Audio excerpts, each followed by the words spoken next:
Alhamdulillah, pertama sekali marilah sama-sama kita bersyukur kepada Allah Subhanahu Wa Taala. Kerana pada pagi Jumaat yang mulia ini kita masih lagi dipanjangkan umur. Allah Taala masih lagi mengizinkan kita untuk hidup di atas muka bumi yang sementara ini. Maka saya gianya kepada kita, marilah kita gunakan baki umur yang Allah Taala berikan kepada kita ini dengan sebaik-baiknya, dengan kita melakukan amal ibadah kepada Allah Ta'ala, mengumpulkan pahala sebanyak-banyaknya, dan kita menjauhi segala larangan dan maksiat Allah, supaya kita selamat di atas dunia yang sementara ini, dan lebih-lebih lagi supaya kita selamat di hari akhirat nanti insya-Allah. Satu hari nanti umur yang Allah Ta'ala berikan kepada kita ini, Allah Ta'ala akan ambil. Sampai masa dan ketika, mahu tidak mahu, kita akan dipanggil menghadap oleh Allah Ta'ala, sebagaimana firman Allah Ta'ala di dalam Al-Quran, فَإِذَا جَاءَ أَجَلُهُمْ لَا يَسْتَأْخِرُونَ سَاعَةً وَلَا يَسْتَقْدِمُونَ. Apabila tiba saat kematian kita, tidak akan dilewatkan dan tidak akan kedepankan walaupun sesaat. Bila sampai masa kita untuk dijemput oleh Allah Ta'ala, maka kita akan pergilah menghadap, berpindahlah kita ke alam yang keseterusnya, iaitu alam barzah yang kita akan pergi suatu hari nanti. Maka sebab itu suatu hari para sahabat bertanya kepada baginda Nabi sallallahu alaihi wasallam. Sahabat tanya, "Ya Rasulullah, man akyasun nas ya Rasulullah?" Wahai Nabi, wahai Rasul, siapa gak orang paling cerdik sekali? Sahabat tanya. Dalam ramai-ramai manusia ni, siapa ke dia gak orang paling cerdik, orang paling pandai, orang paling jenius sekali? Siapa dia? Akyas. Apa jawab Nabi? Nabi menjawab, akyasun nas aksaruhum lil mauti zikra wa ahsanuhum lahu isti'dada. Nabi jawab kepada sahabat dia, wahai sahabatku, orang paling cerdik sekali, orang paling pandai sekali, paling jenius sekali ialah aksaruhum lil mauti zikra, iaitu orang paling banyak ingat kepada mati. Itu paling cerdik sekali, kata Nabi. Wa ahsanuhum lahu isti'dada, dan bila dia ingat kepada mati dia buat persiapan yang terbaik untuk kematian dia. Ini orang paling cerdik sekali. Bukan orang paling cerdik orang pandai cari pitih, tidak. Bukan orang paling cerdik orang pandai kecek beta orang, boleh beli orang, tidak. Bukan boleh cerdik mengaji berpuluh-puluh PhD, belum tentu lagi. Di sisi baginda Nabi, orang paling cerdik orang yang paling banyak ingat kepada mati dia, dan dia buat persiapan yang terbaik untuk kematian dia. Itu orang paling cerdik sekali. Kau mudah-mudahan kita semua termasuk daripada orang cerdik, iaitu orang yang banyak ingat kepada akhirat kita, dan kita buat persiapan yang terbaik untuk akhirat kita. Jadi insya-Allah pada pagi yang mulia ini kita akan meneruskan lagi pengajian kitab kita di dalam kitab 40 hadis yang dikarang oleh Al-Imam An-Nawawi rahimahullahu ta'ala. Yang mana pada pagi ini insya-Allah kita akan masuk kepada hadis yang ke-7. Hadis yang ke-7 yang berbunyi, An Abi Ruqayyah Tamim bin Ausin Ad-Dari anna an-nabiy sallallahu alaihi wasallam qala ad-dinun nasihah. Qulna liman? Qala lillahi wa likitabihi wa lirasulihi wa li'a'immatil muslimin wa 'ammatihim. Rawahu Muslim. Daripada Abu Ruqayyah Tamim bin Aus Ad-Dari radhiyallahu anhu, bahawa Nabi sallallahu alaihi wasallam telah bersabda, agama ini, agama Islam ini adalah agama nasihat. Agama itu adalah nasihat. Kami berkata, yakni para sahabat berkata, untuk siapa nasihat itu? Untuk siapa? Qulna liman? Untuk siapa? Lalu baginda Nabi menjawab, bersabda Nabi, Lillahi, untuk Allah, wali kitabih, untuk kitabnya, wali rasulih, dan untuk rasulnya, wali a'immatil muslimin, dan untuk para imam kaum muslimin, wa ammatihim, dan untuk umat Islam seluruhnya. Hadis riwayat Imam Muslim, hadis sahih.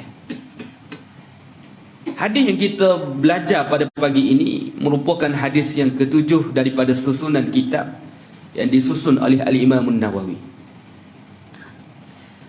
Maknanya kita telah mengaji ni hari ni 7 dah.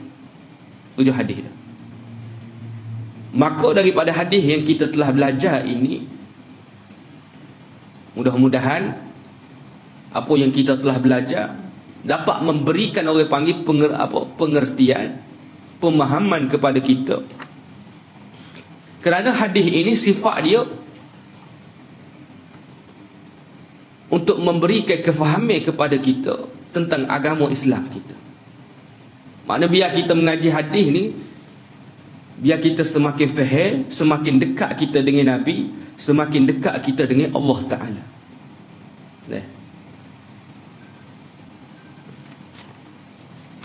Kerana Al-Quran dan hadis ini merupakan sumber utama di dalam agama Islam kita. Maka dengan kita mengaji hadis, kena tanik ke dalam diri kita belaka bila kita mengaji hadis, untuk kita ikut Nabi. Apa hak Nabi royak, kita buat belaka. Apa hak Nabi larang, hak Nabi cegah, kita tinggal. Dan kita mengaji hadis, biar kita mengaji semakin bertambah cinta kita, sayang kita kepada baginda Nabi sallallahu alaihi wasallam. Jangan kita mengaji hadis siapa 40 hadis dah kita mengaji, tapi kita duduk setara tula lagu tu tak ada perubahan. Jangan. Biar kita mengaji hadis siapa hadis ke-7 ni, semakin membuat-buat sayang kita, cinta kita untuk ikut kita kepada baginda Nabi sallallahu alaihi wasallam. Kalau kita tengok bagaimana para sahabat Nabi dulu, para sahabat ni, mereka ini terlalu sayang dan cinta kepada Nabi. Sayang telaja. Sehingga sahabat-sahabat ni, sayangnya dia ke Nabi, dia buat berlaku apa yang Nabi buat. Kerana setiap perbuatan Nabi, perkataan Nabi itu sunnah. Kalau Nabi buat tu sunnah berlaku, boleh pahala. Nabi buat gapo-gapo. Sehingga ada satu riwayat, nak royaknya sahabat Nabi ni begitu orang panggil ikut Nabi, tiru Nabi belaka. Cara makan, cara kecek, cara bermuamalah dengan orang, perangainya, semua sahabat tiru Nabi. Setelah kewafatan Nabi, adalah seorang sahabat Nabi tu nak royak dia ni terlalu cinta kepada Nabi, ikut belaka sunnah Nabi. Seorang sahabat Nabi ni suatu hari setelah kewafatan Nabi, dan Nabi tak ada dah, Nabi meninggal dunia dah. Tapi dia ingat ketika mana Nabi hidup, Nabi ni akan lalu satu jalan tersebut ada sebuah pokok. Dan Nabi setiap kali lalu jalan itu, Nabi akan berteduh, duduk dulu di pokok tersebut. Walaupun Nabi tak ada dah, sahabat Nabi nak oyaknya, sayangnya, cintanya dia ke Nabi, rindunya kepada Nabi, dia pun setiap kali lalu jalan tu, dia akan buat perkara yang sama, dia tiru, duduk juga bawah pokok tu, walaupun Nabi tak ada dah. Mana nak oyaknya siapa setara tu. Sahabat-sahabat ni ikut Nabi, sayang dan cinta kepada Nabi Muhammad sallallahu alaihi wasallam. Maka kita mengaji hadis ni, kita kena bayar. Kena bayar ke apa? Yang beritahu kepada kita ni hadis sahih yang kita baca ni, yang seolah-olah berucap dengan kita, hak royak kita lah ni, iaitu Nabi sendiri. Nabi sendiri.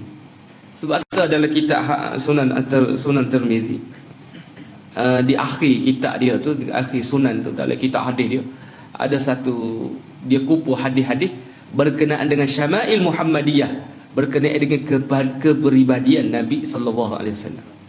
Dia tulis belakang, rambut Nabi lagu mana, Nabi sisi rambut lagu mana, Nabi jalan lagu mana, Nabi makan lagu mana, Nabi minum lagu mana, muka Nabi lagu mana, tinggi Nabi, bidan, semua dicerita dalam kitab Syama'il Muhammadiyah tu. Dalam li kitab tu.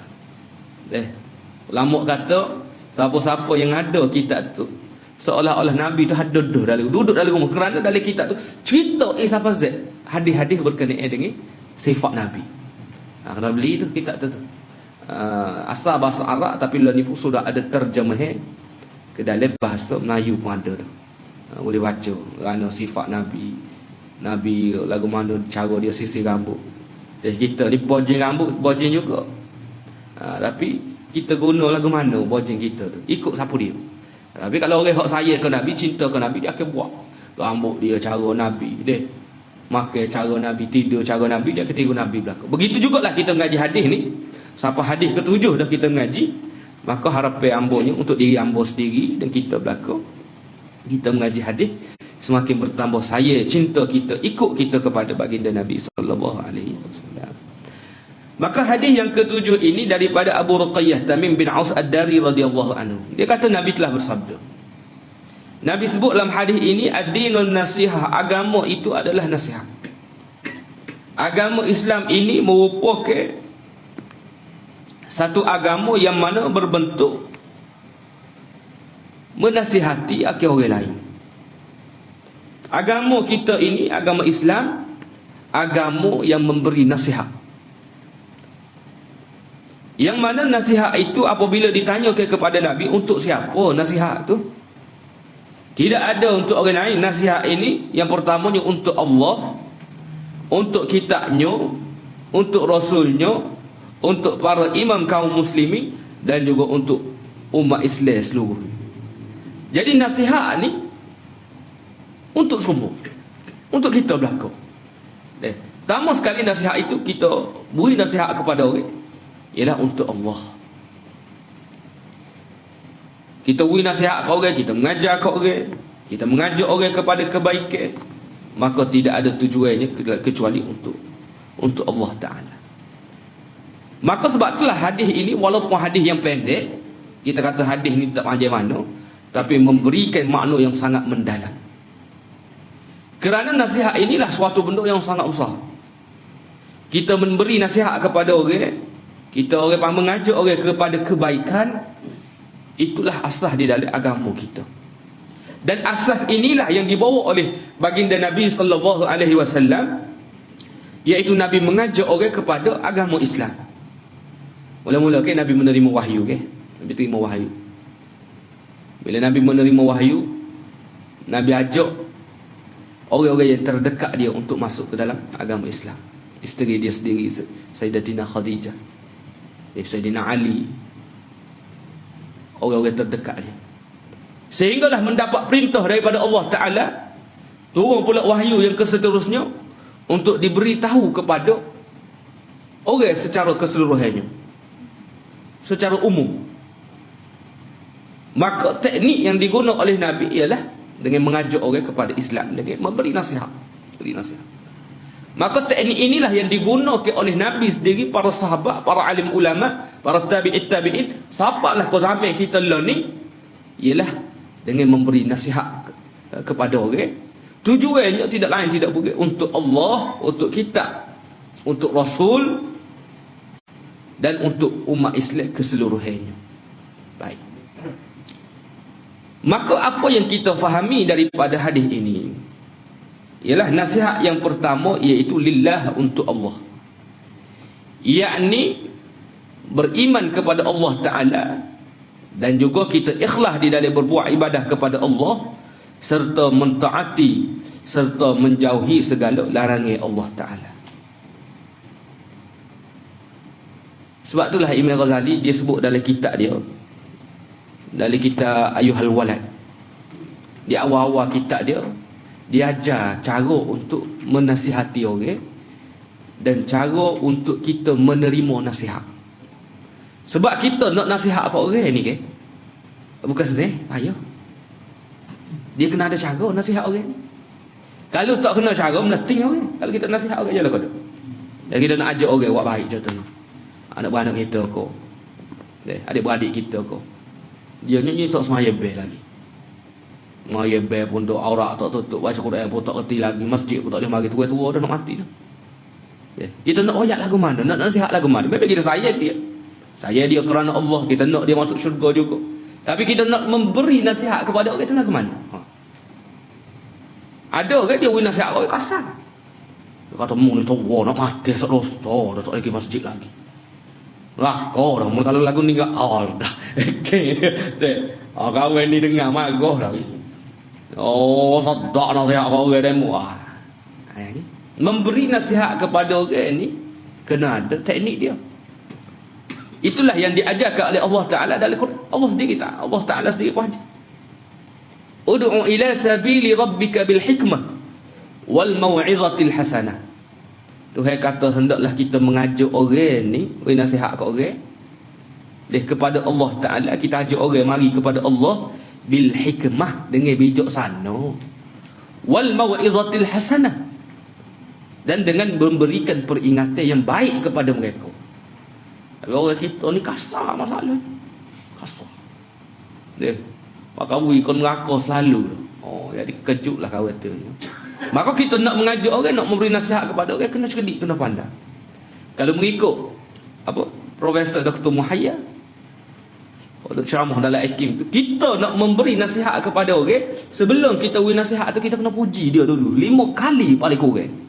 Nak beri nasihat kat orang. Oh, dah masa mak hari ni mak. Oh, nah ni nampak demo. Oh, tua tapi kau muda biar tua. Kita tengok kita royak dia muda dia. Okey, dia kalau royak muda okey dia salah. Dia tua dah kita tengok tapi kita muda abel dia. Panggil abel pula. Oh, dia meneting kan. Enggak bakal lebih hidung dia. Oh. Kita nak tegur dia. Benarnya niat poin kita tu kita nak tegur dia. Tapi kita puji dulu. Siapa kita laki bini je kat rumah. Bini nak tegur tok laki nak tegur bini. Dah ada cara juga. Kita puji dulu. Yang comel yang ini Allah. Biar tak comel mana pun. Oh, sedaklah yang masuk Allah. Puji dulu. Kita nak tegur dia sebenarnya. Dia kena ada cara.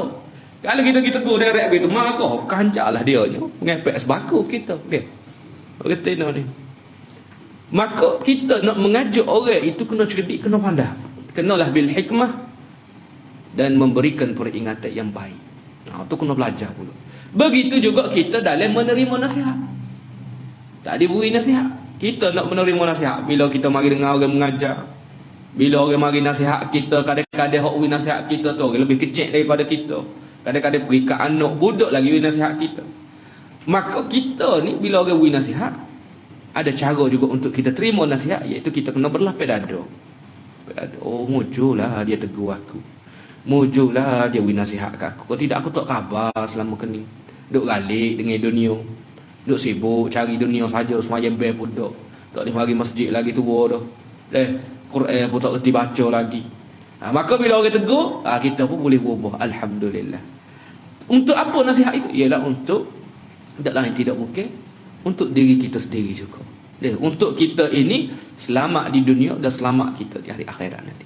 Sebab itu dalam kita kalau belajar dalam konsep dakwah kan, mengajak orang ni, nasihat ini tak nanti dengan mulut. Kita nak mengajak orang kepada kebaikan tidak semestinya dengan mulut. Bahkan ada juga di dalam konsep dakwah dia panggil dakwah bil hal. Apa dia dakwah bil hal ni? Iaitu kita berdakwah melalui perbuatan kita. Kerana perbuatan itu juga adalah dakwah. Bila orang tengok kita buat, orang akan tiru. Bila kita buat kebaikan, orang pakai buat kebaikan.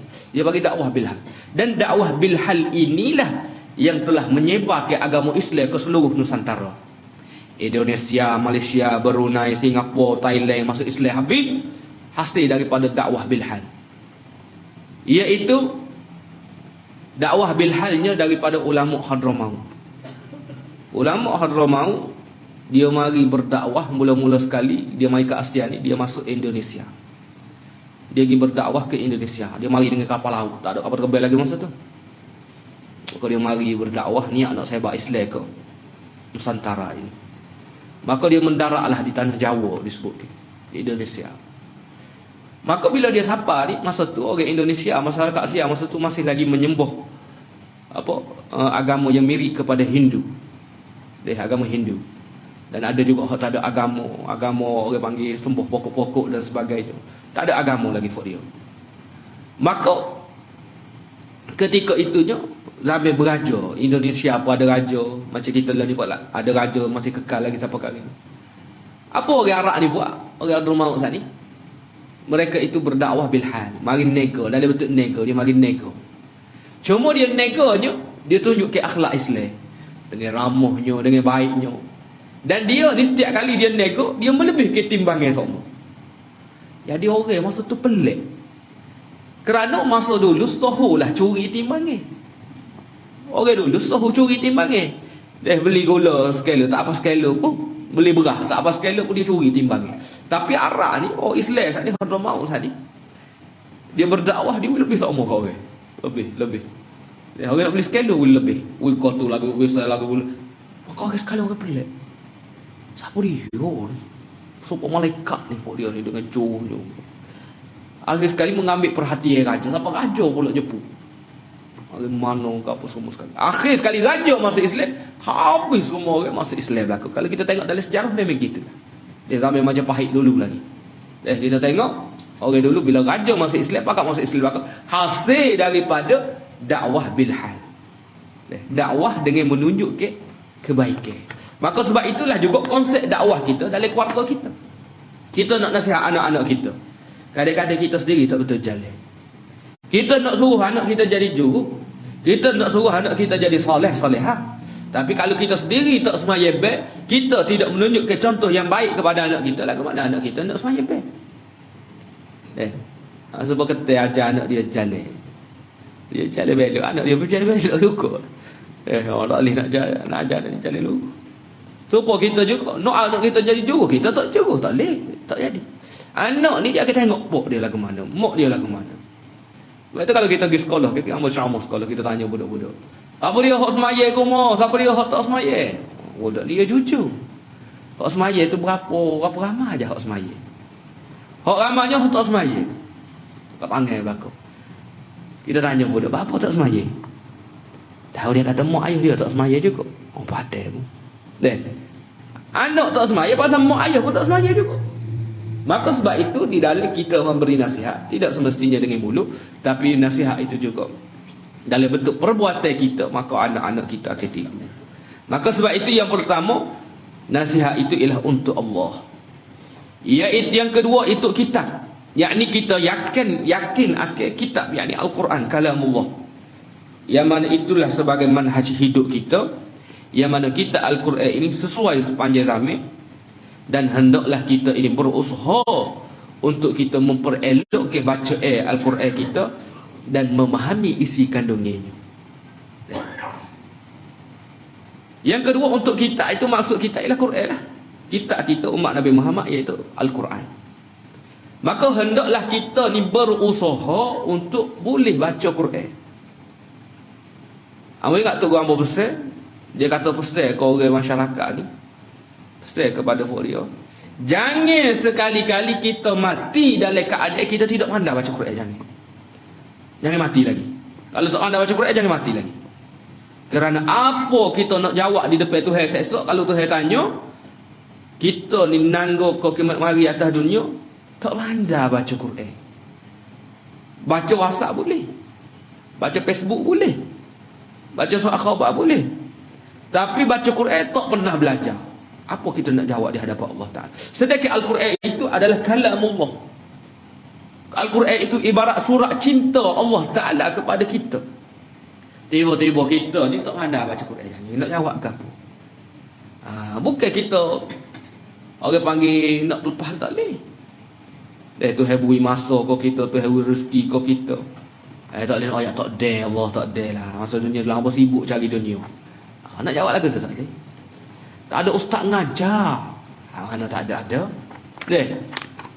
Carilah. Ramai kita ni alhamdulillah. Banyak pusat-pusat tahfiz, kelas-kelas Al-Quran. Orang buka kelas Quran, ustaz-ustaz buka kelas Quran. Maka kita rasa kalau kita tak pandai lagi baca Quran ni. Hamba pernah buka kelas Quran. Kalau mengajar kau lupa dulu. Ada pocik tu umur 10 pecah dah dia. Orang besar jugalah. Tapi dia tak pandai baca Quran langsung. Tak alih waktu ikra satu. Umur 10 lebih dah ikra satu alih bok.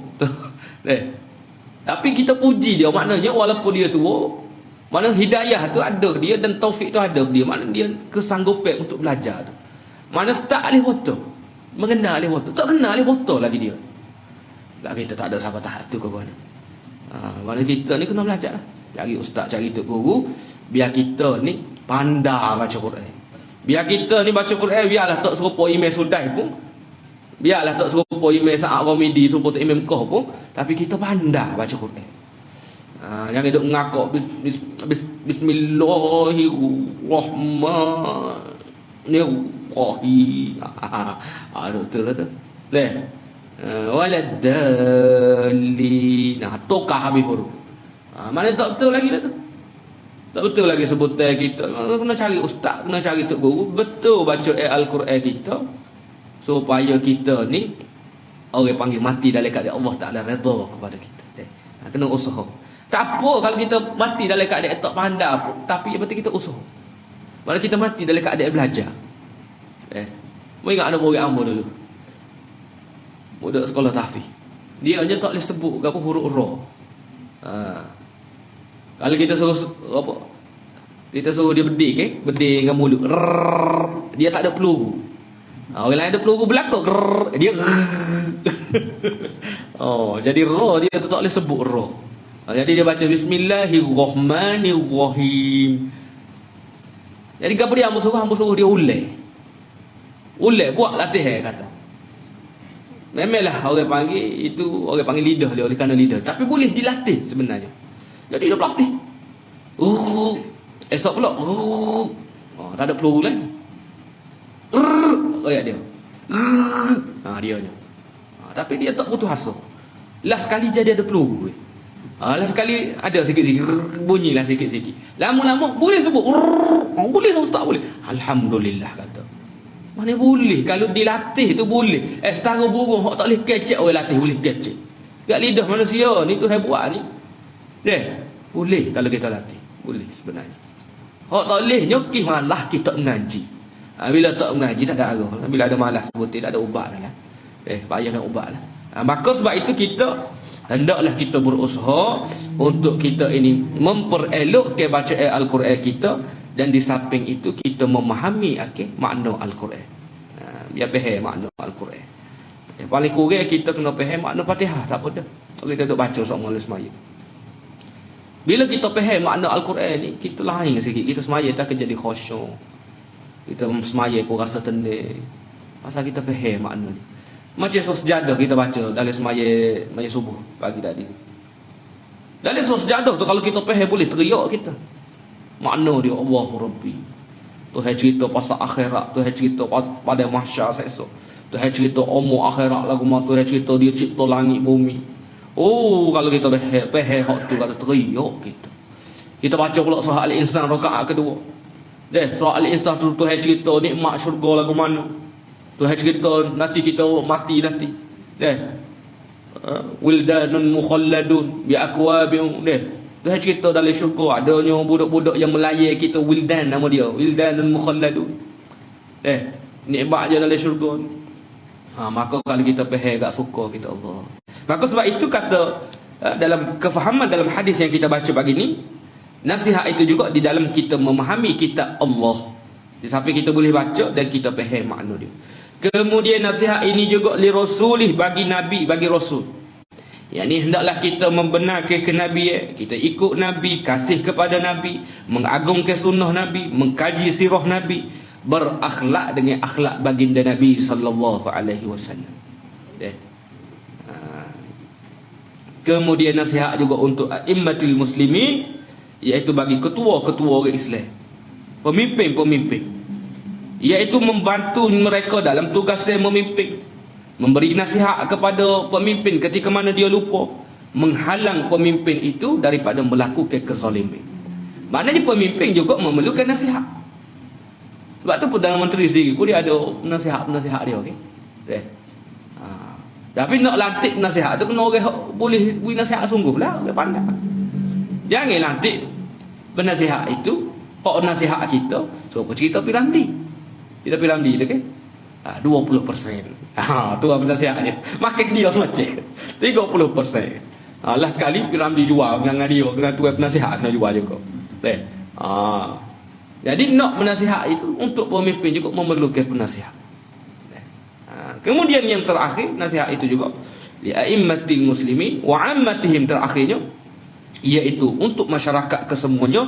Nasihat ini dapat membimbing ke arah kebaikan dunia dan akhirat dan mengajar apa yang mereka jahil terhadap agama dan menggalak ke masyarakat ini untuk berbuat ketaatan kepada Allah Ta'ala. Maka komplit tengok agama Islam ni. Walaupun hadis ni kita dengar pendek, tapi merangkumi semuanya. Untuk Allah, untuk kita, untuk Rasul, untuk pemimpin, untuk masyarakat. Makna nasihat ini dapat membentuk sebuah masyarakat yang hebat, dapat membentuk pemimpin yang hebat, dapat membentuk sebuah generasi umat Islam yang hebat bila kita laksanakan nasihat ini.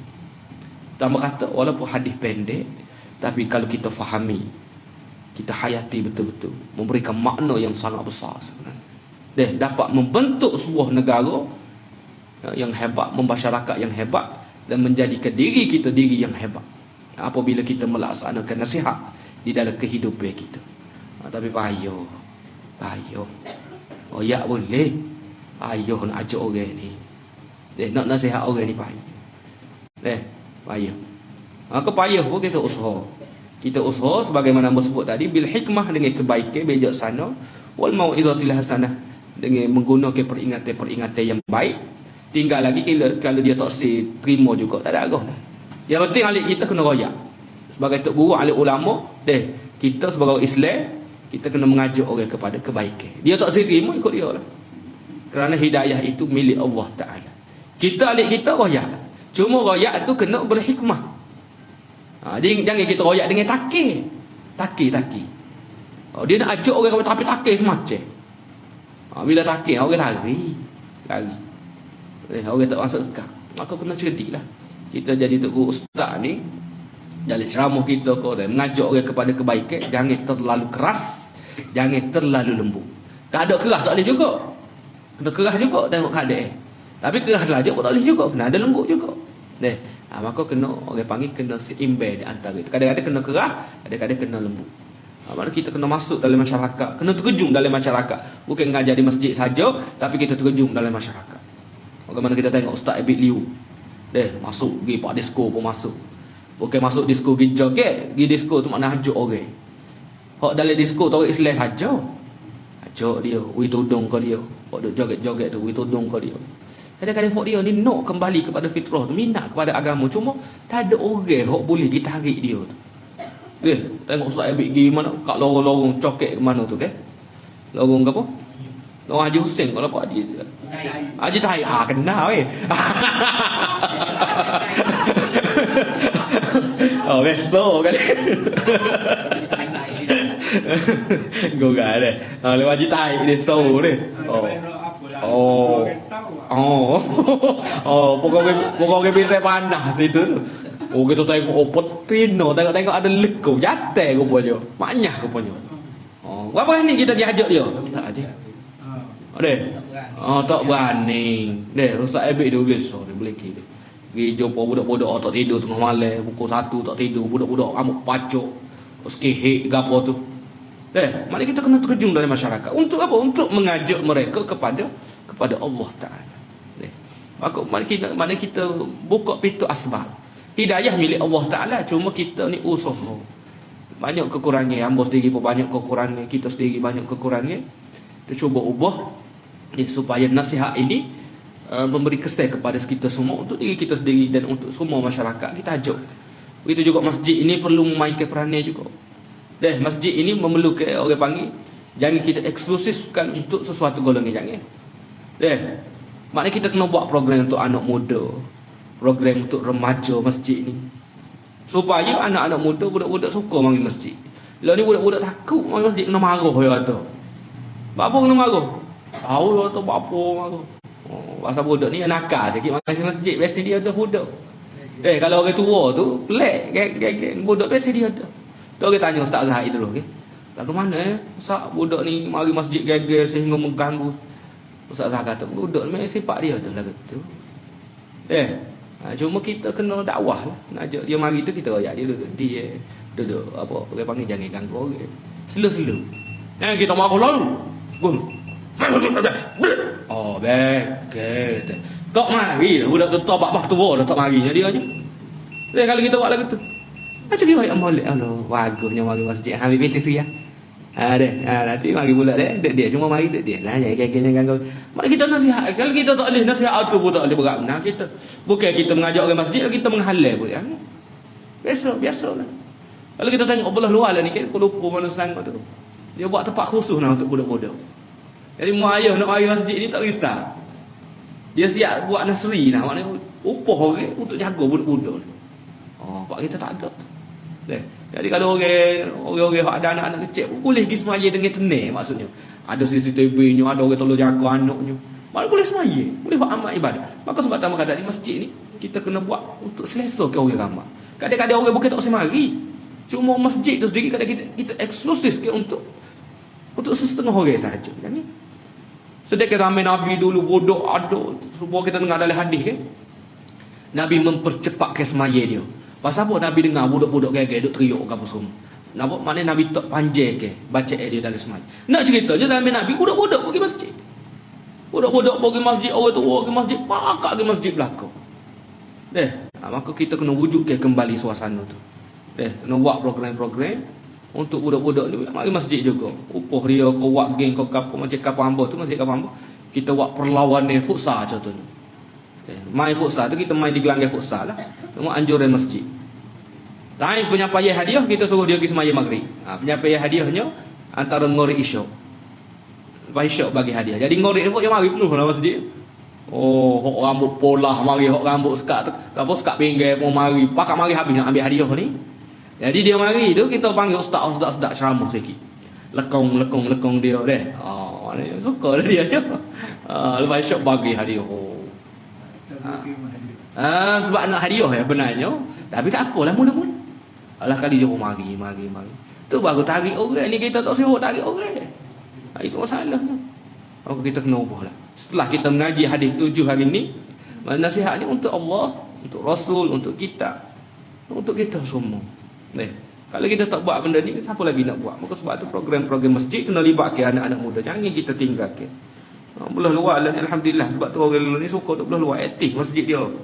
Budak-budak tu dia buat main apa PS4 lah, PS5 ni. Main game di masjid. Tak ada masalah. Buat tandingan game. Sebab apa nak tarik budak lah kali yang mari. Masuk zuhur semaya zuhur, masuk asar semaya asar. Ada suka lah. Ni nak buat kelas ngaji Quran di masjid pun nak mesyuarat tu. Mesyuarat. Orang ni jemaah masjid ni. Ada setengah masjid ada. Kita nak buat kelas Quran, budak alih kapur tu tak ada ngaji Quran lah. Jadi kita volunteer untuk mengajar. Dia nak bayar yurat, kau tak saya bayar, ikutlah. Cuma kita nak budak-budak mengaji. Tak boleh buat di masjid ustaz cemar. Datuk siap tak ada apa. Bayar ke benar Datuk siap majlis agama Islam bayar. Masjid pun bayar. Bukan cemar so pengatur siapa budak biasa cemar sikit. Betul kita nak dia mengaji, boleh baca Quran. Ni tak boleh cemar. Boleh buat ni duduk luar ni. Duduk luar atas mi. Dah kapek. Bolehlah kalau tak duduk belakang sikit maknanya kita buat sesuatu untuk anak muda kita. Ni kalau kita tak ada siapa nak ganti tempat kita semaya ni. Kita mati satu hari nanti siapa dia nak mari mengimarahkan masjid kalau tak ada budak-budak. Maka sebab itu kita ngaji bab nasihat pada pagi ini. Mudah-mudahan kita aplikasikan nasihat ini dalam bentuk yang menyeluruh untuk semua, supaya semua kita ni termasuk anak muda, remaja, pemuda-pemudi kita pun menerima nasihat dan mereka itu cinta kepada masjid dan mereka itu cinta kepada Nabi dan mereka itu cinta kepada Allah Ta'ala. Itu harapan kita. Jadi sekadar itulah dulu untuk pagi ini. Mudah-mudahan apa yang kita belajar dapat kita amalkan, dapat memberikan peringatan kepada kita untuk diambil sendiri dan kita belaka. Apa minta maaf kalau ada salah dan silap terkasar bahasa, minta maaf. Apa yang baik daripada Allah, yang lemah yang kurang disandar untuk diambil sendiri. Billahi taufiq wal hidayah. Assalamualaikum warahmatullahi wabarakatuh.